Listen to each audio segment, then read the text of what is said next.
बिस्मिल्लाहिर्रहमानिर्रहीम, अस्सलाम वालेकुम। मौजूदा हुकूमत के लोगों में कितना गुरूर और तकब्बुर था कि इमरान खान को जब हटाया गया तो कहा गया कि जनाब इसकी जमात ही टूट फूट जाएगी और इसको कोई पूछेगा नहीं, ये तारीख़ का हिस्सा बन चुका है। अब भी ये कहते हैं कि अब ये आ ही नहीं सकता, और जिस तरह इमरान खान सब खुद कहते हैं कि जी कांटा लगा दिया है, ये बात बार बार कही जाती है। अब आप देखिए कि इमरान खान के बारे में कहते थे इसको सियासत नहीं आती, और अब भी एक दफ़ा फिर गुरूर और तकब्बुर का इज़हार किया जा रहा है कि हमने 43 इस्तीफ़े मजीद मंजूर कर लिए और हमने तहरीक इंसाफ को ही बाहर कर दिया है। हमने तहरीक इंसाफ को कौमी असम्बली से, सिस्टम से ही निकाल दिया है। इमरान खान ने बहुत गलत फैसला किया पंजाब में और खैबर पख्तूनख्वा में अपनी हुकूमतें ख़त्म करके, अब वो सिस्टम में रहा ही नहीं है। अब देखें हम उससे चुन चुन के बदले लेंगे और ऐसी सी तैनातियाँ करेंगे कि इसको छोड़ेंगे नहीं। और जनाब जो प्लान है अब तो अमल दरामद उस पर शुरू होगा। कहाँ के इलेक्शन, कौन से इलेक्शन, कौन सा आइन, कौन सा कानून, कोई इलेक्शन भी इसको नहीं मिलेंगे। ये सब प्लान्स हैं, और ये कहना कि जनाब इमरान खान को इसका पता ही नहीं था और उन्होंने इसकी तैयारी नहीं की होगी, ये भी गलत है। ये फिर बहुत बड़ी गलती कर गए हैं। और अब आप देखिए, मैं आपको बता रहा हूं कि इमरान खान साहब के प्लान्स क्या हैं। वो कहते हैं ना जी कार्ड इमरान खान के पास हैं, और पिछले कई महीनों से इनको शिकस्त पर शिकस्त होती चली गई, लेकिन इनको अभी तक समझ नहीं आई। तो अब तो ये कहा जा रहा है, फवाद चौधरी साहब ने मुख्तलिफ इंटरव्यूज़ दिए हैं अब जब ये 43 इस्तीफ़ों का मामला आया और जिस तरह से फिर तैनातियां हुई हैं। एक तरफ कहा जाता है कि केयर टेकर सेटअप में तैनातियां नहीं हो सकती, ट्रांसफर्स नहीं हो सकती, लेकिन चुन चुन कर वो लोग लगाए जा रहे हैं जो इंतकाम, बदले या तहरीक इंसाफ को तोड़ सकें, इनके लोगों को पकड़ सकें। मिसाल के तौर पर वही लोग जिन पर 25 मई को औरतों और बच्चों पर जुल्म करने का इल्ज़ाम है, गिरफ्तारियां करने का इल्ज़ाम है, तोड़ फोड़ का इल्ज़ाम है, वही अफसरान दोबारा लगाए जा रहे हैं। अब जाहिर है कि इमरान खान सबको पैगाम दिया जा रहा है, कर लो जो करना है, अब तो तुम्हें नहीं छोड़ेंगे। लेकिन फवाद चौधरी साहब ने अब बता दिया है कि असल में तहरीक इंसाफ का प्लान क्या है। और अब आप देखिए कि वो जो लोग कह रहे थे कि जनाब हमने तो जनाब देखिए किस तरह से इसने खुद अपने पैरों पर कुल्हाड़ी मार ली, इसने 2 जगहों से इस्तीफे दे दिए, अब ये वापस आने की कोशिश कर रहे हैं। तो देखिए प्लान आगे क्या है, प्लान बी कह लीजिए इमरान खान साहब की तरफ से, वो सामने आ गया है। एक तो ये कि मेन जो बात की गई है तहरीक इंसाफ की तरफ से फवाद चौधरी ने कहा कि हम सिर्फ 40 के लगभग लोगों के चाहते थे कि उनके इस्तीफे नामंजूर हों, और वो सिर्फ इसलिए कि ये जो अदम एतमाद या एतमाद के लिए जो कहा जाएगा शहबाज शरीफ को, तो उस वक्त ये जो लोटे हैं 20, ये शहबाज शरीफ की तरफ ना चले जाएं, तो उसके लिए हमने अपने लोग शो करने हैं कि वो इस वक्त ज़्यादा तादाद में हैं। अब होता यह है कि सियासत में टाइम के लिहाज से फैसले होते हैं। जब इस्तीफे देने का फैसला किया गया था उस वक्त तो ये नहीं था कि ऐसी सूरत हाल आएगी कि शहबाज शरीफ को ही हम इस तरह गिराने की कोशिश करेंगे, एतमाद के वोट का कहेंगे, तो उस वक्त इनको जरूरत नहीं थी। आज जरूरत महसूस हुई, और फिर सिर्फ राजा रियाज को बचाने के लिए क्या किया गया कि 100 से ज्यादा इस्तीफे मंजूर कर देंगे, नहीं अब 100 से ज्यादा जगहों पर इलेक्शंस का मामला होगा। लेकिन उसके बारे में फवाद चौधरी साहब ने कमाल सरप्राइज दिया है और कहा है कि 34 लोग हमारे जो स्पेशल सीट्स पे हैं, खवातीन और अकलियत के जो सीटें हैं, वो लोग वापस आ जाएंगे। अब यह सवाल जब किया गया कि यह कैसे होगा, तो उसका जवाब उन्होंने यह दिया कि 2018 में जो इलेक्शन हुए थे उसके तनासुब से होता यह है कि अगर कोई मेंबर इस्तीफा दे देता है तो एक तो जनरल इलेक्शन हो जाता है, यानी आप देखें कि जो इलेक्ट होकर आया था, बराह रास्त वोट लेकर आया था, जो इस तरह से नहीं, यानी जो स्पेशल सीट्स पर आया था वो 2018 यानी जो लास्ट इलेक्शन हुए हैं उसके तनासुब से किसकी कितनी बनती हैं, उसी तनासुब से वहां पर जो उन्होंने पहले ही इलेक्शन कमीशन को लिस्टें फराम की होती हैं कि हमारी फर्स्ट प्रायोरिटी है, दूसरा ये कि मतलब खुदा न खास्ता अगर किसी वजह से वो नहीं हलफ ले सकता या दुनिया से चला जाता है, कोई और वजह, इस तरह इस्तीफा दे दिया तो फिर उसकी जगह दूसरा आ जाएगा। तो इस तरह खवातीन की मखसूस नशिस्तें हैं, अक़लियत के जो लोग हैं, अक़लियती बिरादरी के, उनकी नशिस्तें हैं, तो उस पर जो लोग तहरीक इंसाफ के बनते हैं वो 34 हैं। तो लिहाजा अब इलेक्शन कमीशन को कहा जाएगा जी उनकी जगह पर जिन्होंने इस्तीफे दिए हैं इन लोगों को अब आप कर दे नोटिफाई, और इलेक्शन कमीशन पाबंद है हमको नोटिफाई करने का। तो 34, तो फिर तादाद जब वापस आएगी तहरीक इंसाफ के लोगों की तो 20 जो लोटे हैं उनसे तो फिर ज्यादा होंगे।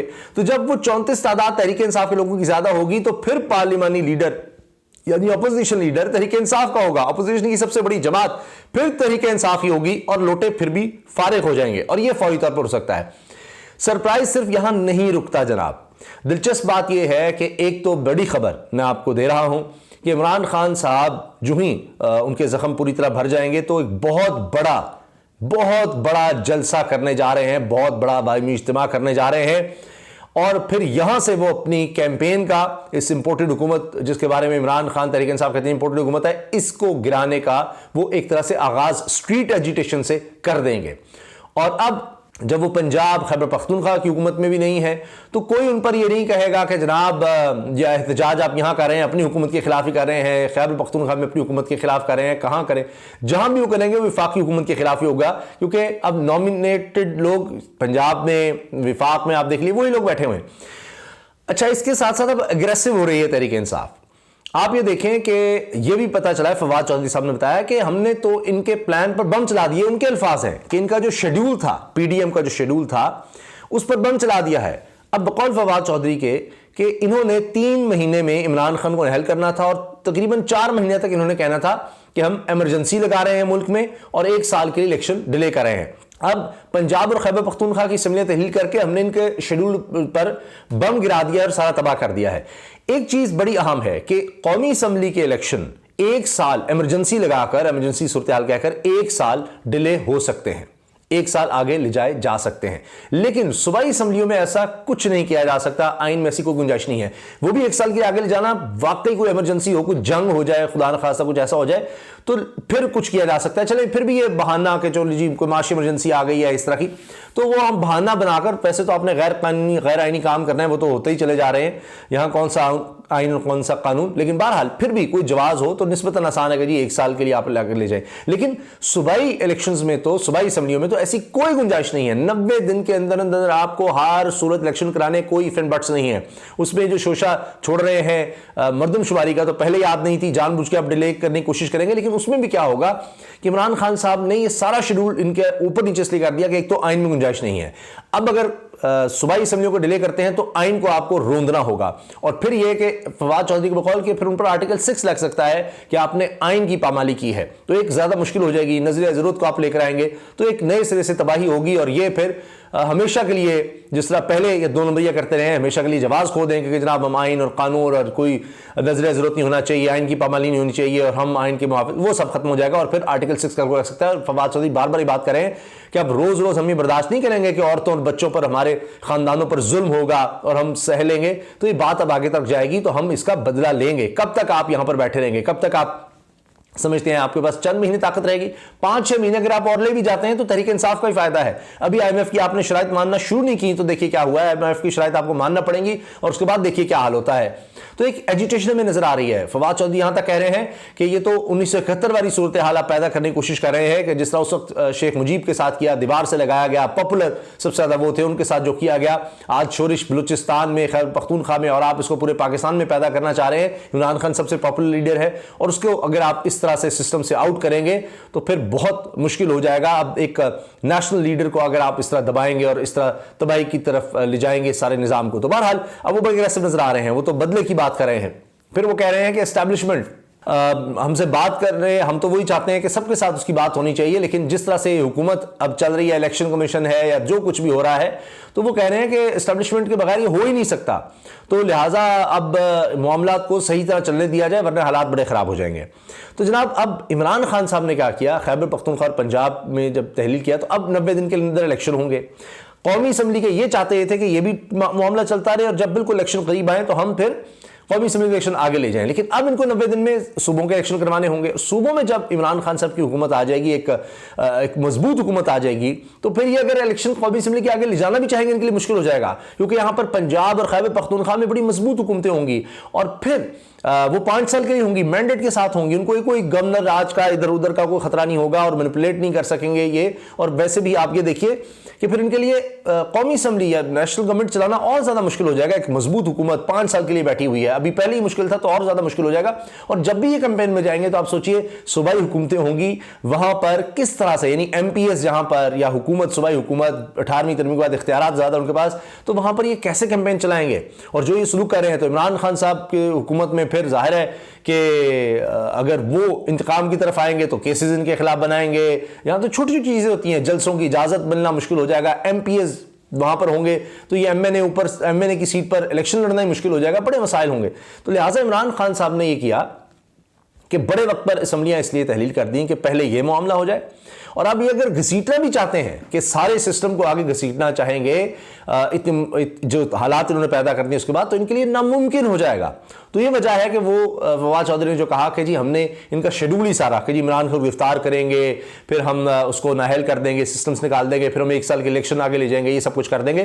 तो अब तो सुबह ही समझे तहलील हो गई हैं, अब तो आपको वहां इलेक्शन करवाने होंगे, नहीं करवाएंगे तो आइन का खात्मा, मार्शल लॉ ही है, फिर और तो कोई हाल नहीं है, सिविल मार्शल लॉ आप लगा दें तो उसका क्या होगा। फिर आप देखिए कि जब ये काम होंगे इस तरह के, तो अभी सिर्फ इमाद यूसुफ साहब का मैं आपको बताऊं, जो न्यूज हेड है एयरवाई के, उनके हवाले से अमेरिका तक ने तशवीश का इजहार किया है कि इनकी खिलाफ केसेस पर। तो जब आप पूरे मुल्क में इस तरह सिविल मार्शल लॉ या मार्शल लॉ की कैफियत नाफिज करेंगे, तो ये इंटरनेशनल इदारे, क्योंकि इन्होंने खुद अपने लिए ये लाजिम कर लिया होता है कि ये इस तरह की हुकूमतों से ज्यादा बात नहीं कर सकते, आगे मामला नहीं चला सकते जहां इंसानी हुकूक की पामाली हो, जहां आइन और कानून के मुताबिक गवर्नमेंट्स ना हो या ना चल रही हो, उन्हीं के मुताबिक, ये नहीं कि इंटरनेशनल के मुताबिक। आप देख रहे हैं कि वहां पर इस तरह से हालात हैं, इंसानी हकूक नहीं है, आज़ादी इज़हार राय नहीं है, चीज़ें उस तरह नहीं चल रही डेमोक्रेटिकली, तो फिर वहाँ पर उनके साथ मामलात भी आसानी से नहीं चलते। तो इनके लिए अपने मामलात मालियाती इदारों के साथ, IMF, world bank, international organisation के साथ चलाने और ज़्यादा मुश्किल हो जाएंगे। तो इसीलिए आप देखिए कि ये जो कहते हैं ना, इमरान खान को सियासत नहीं आती, तो इमरान खान साहब ने सब कुछ सोच के रखा हुआ था। तो उन्होंने भी सोचा होगा कि जब हम निकलेंगे, और बार बार प्रेसिडेंट साहब भी कहते रहे, उनके लोग भी कहते रहे, हम निकलेंगे तो हमारे हाथ से चीज़ें निकल जाएंगी, हमें गिरफ्तार किया जाएगा। तो इस पर भी कहा जा रहा है, फवाद चौधरी ने यह तक कहा है कि कमज़ोर दिल लोगों की तो पार्टी नहीं है तहरीक इंसाफ, और इमरान खान के साथ तो इस तरह चल भी नहीं सकते आप, जो कमज़ोर होंगे, जो खौफज़दा लोग होंगे, बुज़दिल लोग होंगे। तो ये अब अगर इसी तरह मामला चलेंगे तो देख लेंगे आगे कब तक इस तरह से होता है, और आखिर कब तक ये इक़्तिदार सदा तो नहीं रहता। तो फिर जब हमारी बारी आएगी तो फिर गिला ना कीजिएगा। तो ये बात भी फवाद चौधरी वाज़ेह तौर पर कह रहे हैं। तो हालात जनाब ये हैं कि सब जिस तरह से नज़र आता है कि इस्तीफ़े मंजूर हो गए, इमरान खान सिस्टम से आउट हो गए, नहीं, उन्होंने इस पूरे सिस्टम को, ये जो शराफिया और माफिया का सिस्टम एक मिल बैठकर बन गया है और इसको तूल देने की कोशिश है, इसको पूरी तरह से घेरा हुआ है इमरान खान साहब ने, और अवाम के बलबूते पर। और अभी देखिए ना कि 2 करोड़, पिछले तकरीबन 10 महीने में जब से हुकूमत आई है, 2 करोड़ लोग, पाकिस्तान की 24 करोड़ आबादी में से 2 करोड़ मजीद लोग गुर्बत की लकीर से नीचे चले गए हैं। तो आखिर कब तक वो लोग बर्दाश्त करेंगे, सब्र करेंगे। तो ये हालात अब सड़कों पर आने वाले हैं, नज़र आ रहा है, और ये हुकूमत ज़्यादा अरसा इस चीज़ को संभाल नहीं सकेगी। ये जो सारे इस्तीफ़ों के प्लान, दीगर प्लान, तो उसके बारे में आपको बताया, दूसरे प्लान भी हैं। इसको सरप्राइज़ कहते हैं कि 34 लोग वापस आएंगे। इमरान खान ने क्यों असम्बली तहलील की, वो उस वक्त नहीं बता रहे थे, अब बता रहे हैं कि इनका ये जो प्लान था 1 साल के लिए हम एक्सटेंड कर लेंगे, वो भी फारिग हो गया है। इनका जो शेड्यूल था इमरान को गिरफ्तार करने का, वो भी फारिग हो गया। तो ये सब अब ज़रा मुश्किल में आ चुके हैं। इनको अब समझ नहीं आ रही कि शेड्यूल को दोबारा कैसे करें, कैसे सूबाई असम्बलियों को आगे ले जाएँ, किस तरह से अब अपने लोग लेकर आएँ, केयरटेकर सेटअप भी अपने ला कर भी हम कितनी रिगिंग करेंगे। यहां तक हो रहा है कि लिस्टें मांग ली गई हैं जो इलेक्शन कमीशन को अमला चाहिए, असातिज़ा में से, दीगर में से। तो अब बताया जा रहा है कि जनाब ऐसे लोग लाएं जो हों ही नून लीग के, सिर्फ वो ढूंढ ढूंढ कर ऐसे लोग, प्रिजाइडिंग ऑफिसर और दीगर जो अमला है वो तैनात किया जाए। लेकिन कितना, और क्या पाकिस्तान में 1971 को दोहराया जाना है? खुदा न खास्ता, क्या पाकिस्तान ऐसे हालात का मुतमिल हो सकता है? तो ये बातें बड़ी सोचने की, बड़ी अहम है। और मुझे ज़ाती तौर पर नहीं लगता कि अब ऐसी सूरत हाल दोबारा हो सकती है 1971 जैसी, अगरचे हालात उसी तरफ पैदा करने की कोशिश हो रही है, सबको दर जा रहा है। लेकिन अब कौम मज़ीद मुल्क को उस तरफ मेरा ख्याल है नहीं जाने देगी, और इसकी जो पोलिटिकल कॉस्ट है वो इतनी ज़्यादा है कि लोग ही, मेरा ख्याल है कि ऐसा नहीं होने देंगे। इजाज़त दीजिए, अल्लाह हाफ़िज़।